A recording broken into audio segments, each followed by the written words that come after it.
Thanks so much, Teresa. It's really great to be here, and thank you all for joining. It's really great to sort of step into September at the end of August and try and sort of ignite our thinking and get some of those cobwebs out as well. So, as Teresa said, my name's Nikolas Badminton. I'm a futurist. I'm actually the chief futurist at Futurist.com and the Futurist think tank, and I run a think tank of about 10 internationally renowned futurists, and we work with clients all over the world to do consultancy, and I do a lot of keynotes. In fact, over the last 7 or 8 years, I've done about 300 different keynotes out there, and I sort of travel, and yes, we're back in venues now, and it's really exciting times. I do have a book coming out on February the 14th, Valentine's Day next year, called Facing Our Futures. And it is a book that looks at both positive and dystopian futures and where we might actually go so we can do more resilient planning within our organizations today. But this presentation really talks about a number of different things, and the business that I've built is around futures design and foresight. That's the ability to go deeper and to look out those 10, 20, 30, 50, even 100 plus years ahead of us, so we can gain the insights that we can take back to today, and the narratives that we imagine and explore together are really valuable in a modern business context. I always say that foresight is the missing link in modern business between strategy, execution, and the futures that lay ahead of us. And really what we have to do is start to ignite how we think about the world. Now, we do have a real challenge right now, and that's a problem with a poverty of imagination. I mean, how much do you daydream every single day? When I go and I speak to conferences of 300,000 people, I ask them to put their hands up, and it's rare that anyone in the audience really daydreams or exercises their imagination on a daily basis or even a monthly basis. It's kind of something we've lost in our childhood. But we have to reignite that, and we have to really start to explore what futures exist. You know, the possible, plausible, and probable futures ahead of us can be really valuable. In fact, they've found that companies that establish capabilities around foresight and futures design generally 33% more profitable and have got a 200% larger market valuation as well. So we can see that out in the market, and the big players, you know, big tech are out there. They're sort of imagining what our futures can be. These are some of the people that I work with. And what they've really done well is they've started to really ignite curiosity within their organizations. And they've shifted that mindset from what is, you know, what's happening on a daily basis. It's incredibly important from an organizational perspective to know what we're doing, hitting our targets, and to know like the 3, 6, 12-month plan.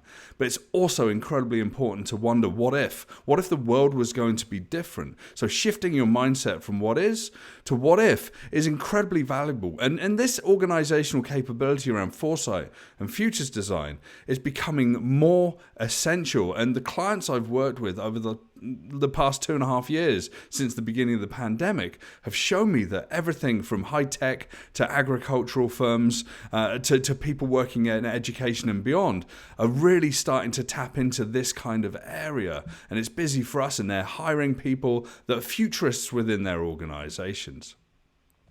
But what do we do as futurists and foresight practitioners? Well, we go out there and we look for what I call signals of change.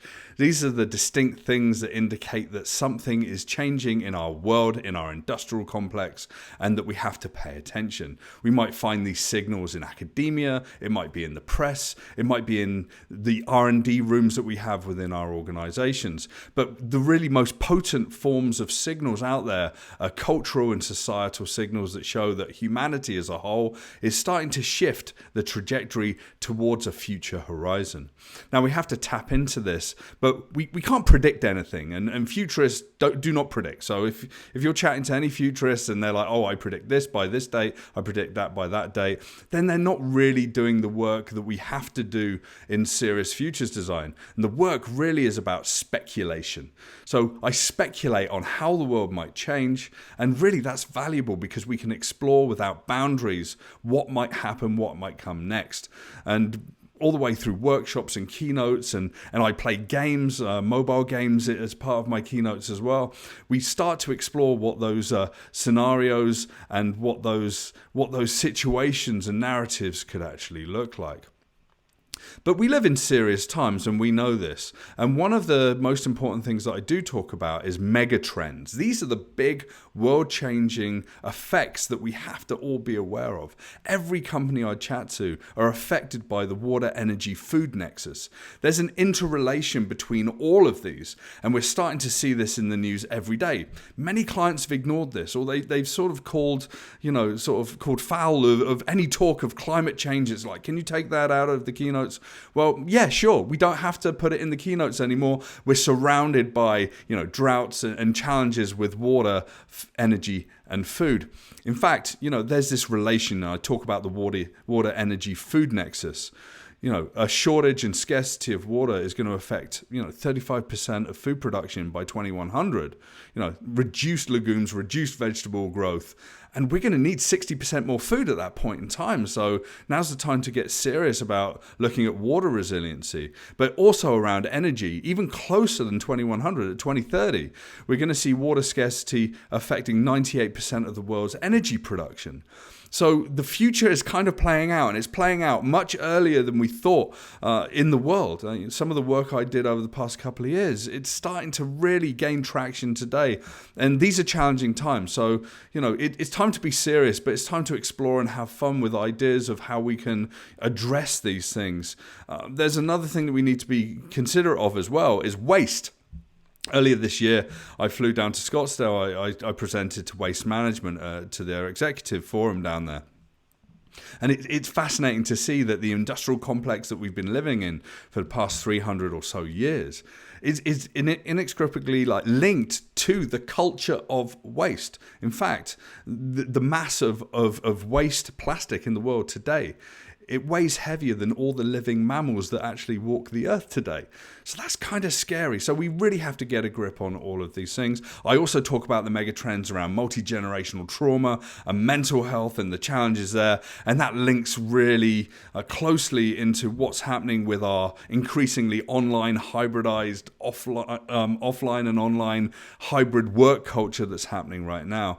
We're seeing a lot of companies giving entire companies a week or two off at a time, and it's mostly because they haven't done a good job of helping their employees become resilient myself. And what's interesting with this, resiliency is a really important subject when we talk about futures as well. But we're really good at looking at positive futures. In fact, we see politicians do it every day. We see tech companies going out there and saying that this trend and that trend is going to be the future. Artificial intelligence, the metaverse, data analytics, search, virtual reality headsets, self-driving cars, Elon Musk's Starlink, all of these things. This is the future of this, and this is the future of that. And wow, that bright future is fantastic. But we've not been very good at keeping an eye on how the world is working in terms of what could go wrong. These short-term decisions can sometimes have effects that ring out through generations. So the book that I've written, Facing Our Futures, it offers a positive dystopian framework, and that you can actually explore positive and dystopian trajectories of futures and the signals and the trends and the scenarios within there. So we can really build that resilient planning capability within the business. And the most important thing is to anticipate the risks that are ahead of us that may be, starting to come into view, but may also not be seen at this point as well. What can we imagine might come next? And it's really interesting when we start to think about the positives and the negatives, because that holistic view really is a game changer. And that's really sort of the crux of what I talk about in Facing Our Futures. I talk about how it's difficult for us as humans to look into the dark. I talk about all sorts of bias that stops us from doing that. I also talk about how we can take steps forward to address that and be brave and have hope as we step towards our futures. But part of this, and a really important part of this, and the keynotes that I do and the work that I do, it includes stories. Not only stories of what's happening today with incredible innovators and people coming up with new solutions and new ways of working, but also stories that we can imagine ourselves in and our customers and the people in our society in as well. These raw, visceral stories really make things come to life. And if we can write a story of the year 2080, 2100, and we can start to put the people in context context of, new agricultural practices or new megacities or, living on the moon or living on Mars or interplanetary travel, whatever. We can start to really understand the thoughts and feelings and culture that seeps out from those futures, because that's just as important as the technology that comes out of that as well. And the stories lead us to really question, what is normal and what is not normal, and what is the past and what is the future. Now, I talk about post-normal futures, and I talk about how the world is going to change. So post-normality is kind of this strange liminal place between our past and our future. So we kind of worry about, where we go, what we do, what decisions we're making today, and sometimes we feel helpless. So when I work with audiences to talk about futures, and I do interactive play and all sorts of fun activities and conference, and I work with clients in the context of the boardroom or within large training environments that they want to teach their people how to do foresight and futures design, I really help them try to explore some of the knowns and unknowns. There's something called the Johari window that helps us really understand what unknowns are and what known unknowns are. So, for example, at the beginning of the pandemic, everyone says, here comes a black swan. We could never have seen a global pandemic come.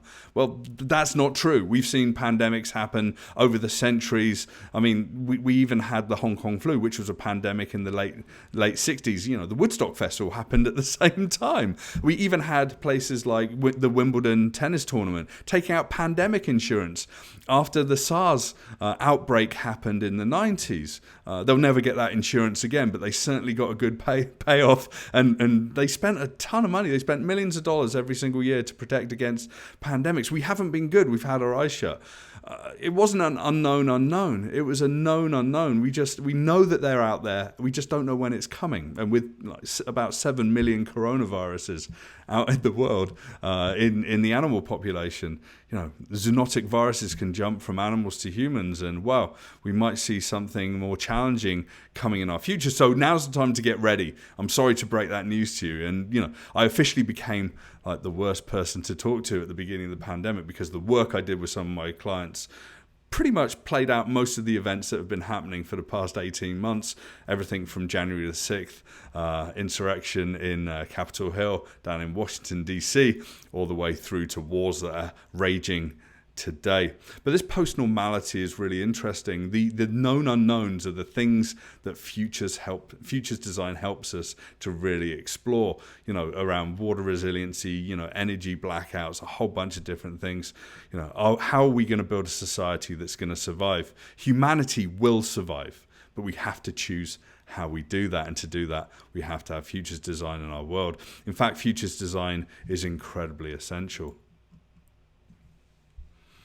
And that's it. I mean, really what we are is shifting those mindsets from what is to what if. I mean, this short presentation today is really just a taster of what I talk about. When I do talk to industries, we go into specifics around data and devices, interconnection. We talk about history, but we talk about the futures that lay ahead of us. I share examples of stories and videos and speculative futures in the worlds that we can imagine. I really challenge you to wake up every day and challenge your own thinking and say, what if things worked differently in my life, but also in my business? What if consumers change?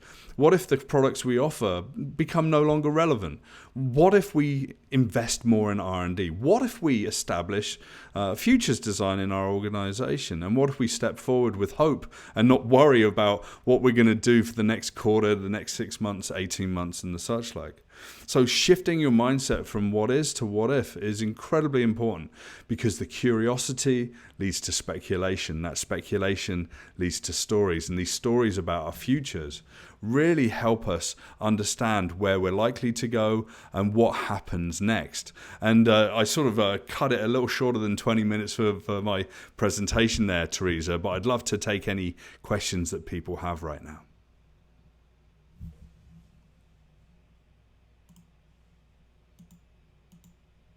Hey, nope, that I've taken. So You've certainly got my wheels turning and hopefully that of our audience. And yes, we're happy to take a couple questions and delve in a bit deeper here. So I will just have a quick look at Perfect. what we've got.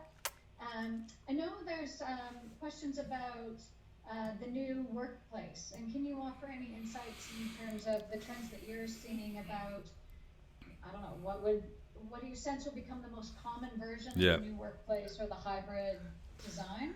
Yeah, I see tons of colleagues out there, and it's like, let's talk about quiet quitting and the Great Resignation and all of these things. And I don't think it's that simple. I think we've forgotten that humanity is really resilient. Societally, we want to be together. In fact, when I did the Future Events keynote, I shared a vision and a video of Stonehenge, and in Stonehenge in the UK, near where I grew up.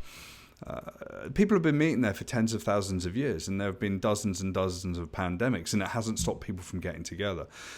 Yes, it's a challenge sometimes to get people together, to make people feel comfortable when maybe you've got respiratory viruses floating around, but like we still need to do it. We still need to go to events. You know, the special things happen when you're in a room with people. You know, the mirror neurons fire. So when I think about the future of work, I do think that, you know, there is going to be hybrid work. I do think that some people are going to work from home, they're going to work in the office. I like to talk about a 3-2 rhythm. You know, 3 days in the office where you're collaborative and you do all that good creative thinking and collaboration, and 2 days at home where you're being hyper focused and productive. Well, we certainly hope so anyway, right? So when we think about work, you know, be careful of all these buzzwords and whatever. It's great to think about, you know, resignations and whatever, but, you know, there's some truths. People are tired. People are burnt out. It's time to look inward at your organization, but it's also time to start looking about what you stand for. And really, what I tell people is, if you don't know what you're going to stand for the next 50 or 100 years, do you know what you stand for today at all? So that's where futures work actually goes hand in hand with all kinds of different planning tools, like, you know, brand planning and Steep and Pestle and all this stuff as well, that you typically find within organizations. Having some kind of an idea of the story that you're going to tell over the years is really important. And we do see some companies that are trying to do that out there. And, you know, who would have thought we'd be landing rockets and driving electric vehicles as much as we are today? But someone like Elon Musk, you know, I'm afraid I have to say his name, but, you know, someone like him was talking about this 20 years ago, right? So have these bigger visions. You're going to see the word future like laid out in more manifestos in companies from this point forward. And really, we have to realize that we've all got a part in shaping what that looks like. Fantastic, thank you. We've got a number of other questions in. A question about what or in what industries do you see some of the biggest opportunities are post-pandemic? Well, post-pandemic, I mean, I really think healthcare. I think that mental health is it's not just big opportunities. It's like essential work needs to be done when it comes to the mental health of humans. I did a study at the beginning of the pandemic. Well, we didn't know. I didn't imagine the pandemic was going to hit us hard. So myself and my colleague Nick Black from Intentions out of Vancouver, British Columbia, we did a study. We looked at the future of Americans and the future of Canadians, and we looked at everything from like work stress and digital usage and whatever. And we found that people were more stressed, depressed, and anxious than ever before. They were more narcissistic. And this is pre-pandemic. So let's just hypothesize that they're even more stressed and depressed and anxious, and that they're even more narcissistic.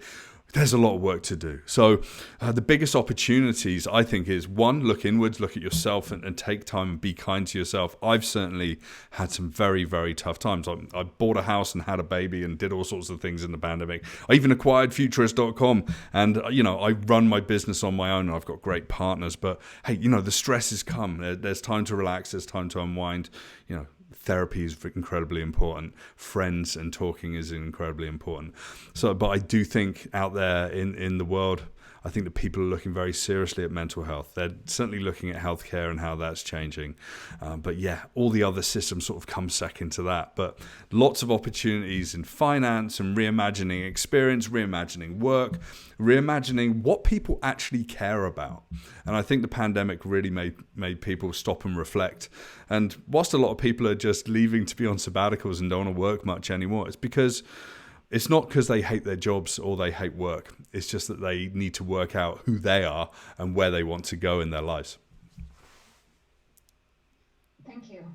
And you touched in that answer about what's happening worldwide and globally. And there's a question about trends on a global scale, wondering, on a global scale, how do you think different countries or regions compare in terms of how they address megatrends? And are there countries that we could be learning more from?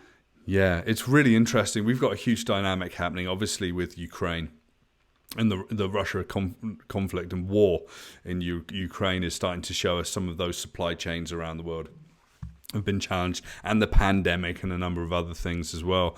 I mean, waterways for taking ships up and down Europe. Well, there's no water in the rivers. China's got the biggest drought it's ever had.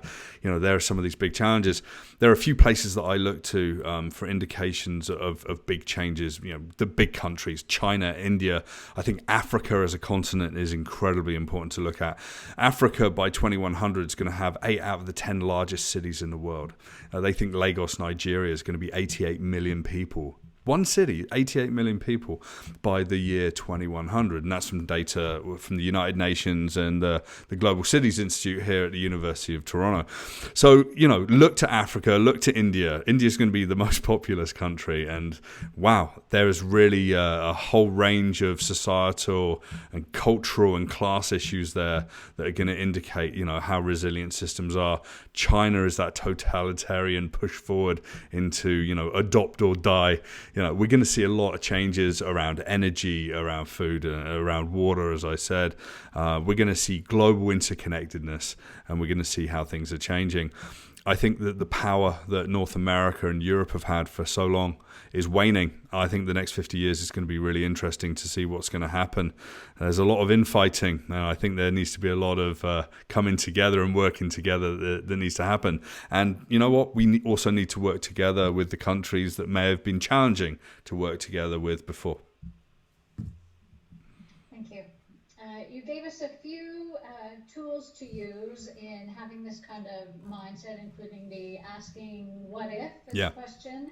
And then, as you mentioned, the Jahardi window, looking at the knowns and the unknowns. There's another question about a way to look at this from Carolina is asking about blind spots. Oh. Do you have a sense of 1 to 3 of the biggest things coming our way that we're blind to at the moment?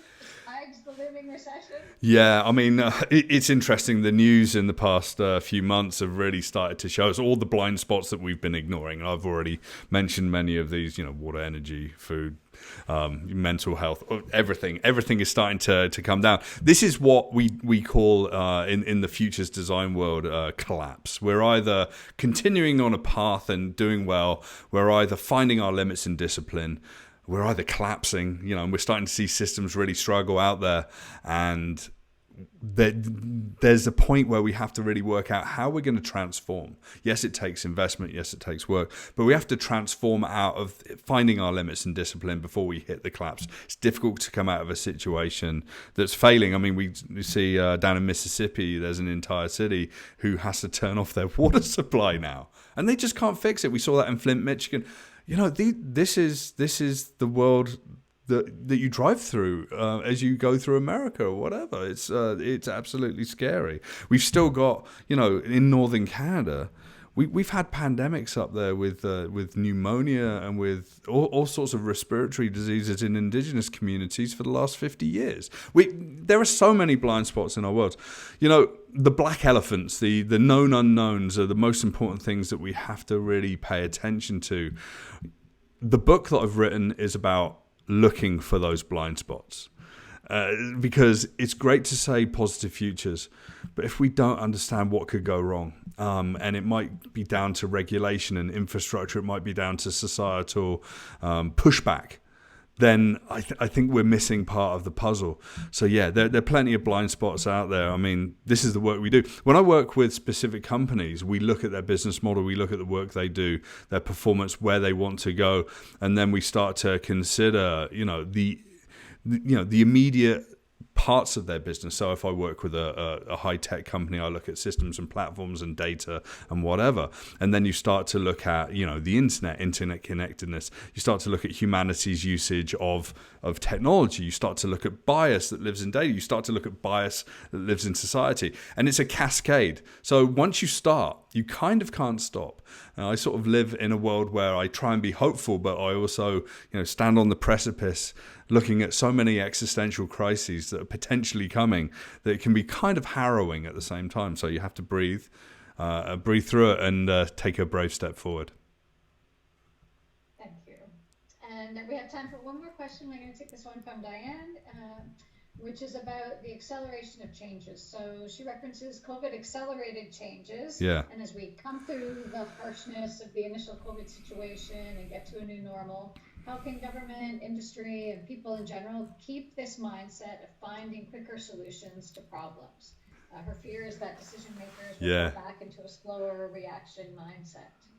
Do you know what? That's absolutely fantastic. How quickly did retailers work out that they could do curbside pickups? Now, it's one of the biggest examples at the beginning of the pandemic. It's like, oh no, our economy and its fiscal health is based on people buying stuff. Oh no, people can't walk into stores buying stuff. We got to fix that.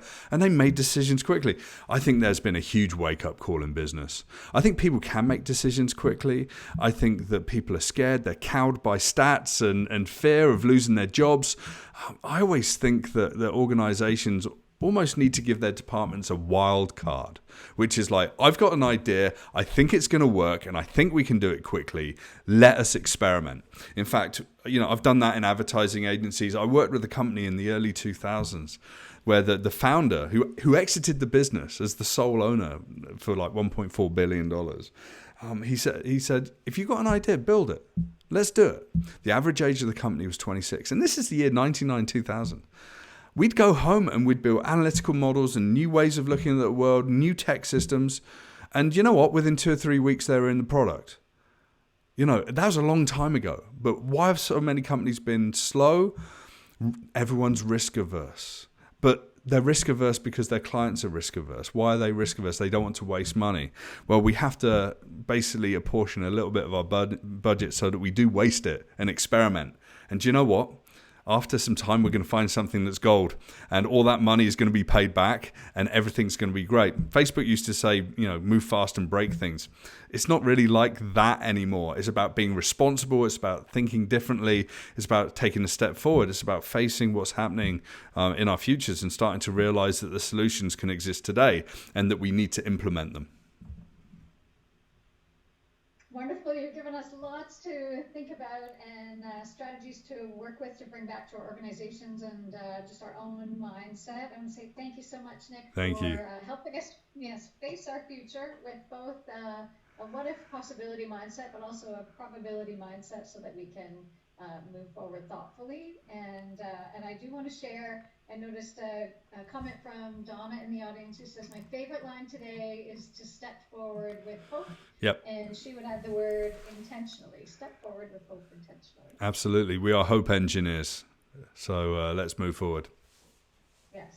Thank you again. And thanks to our audience for joining us today and for your engagement in the program. We will have a video available for a limited time post-event that we will send to you in our follow-up email. And hope you've been able to have some takeaways from Nick's presentation and really think about what benefit he could bring to your organization. We'd be happy to help you do that. We will be here every 2 weeks with a strong fall program to help you continue to move forward personally and professionally into the fall and next year. Thanks again and take care.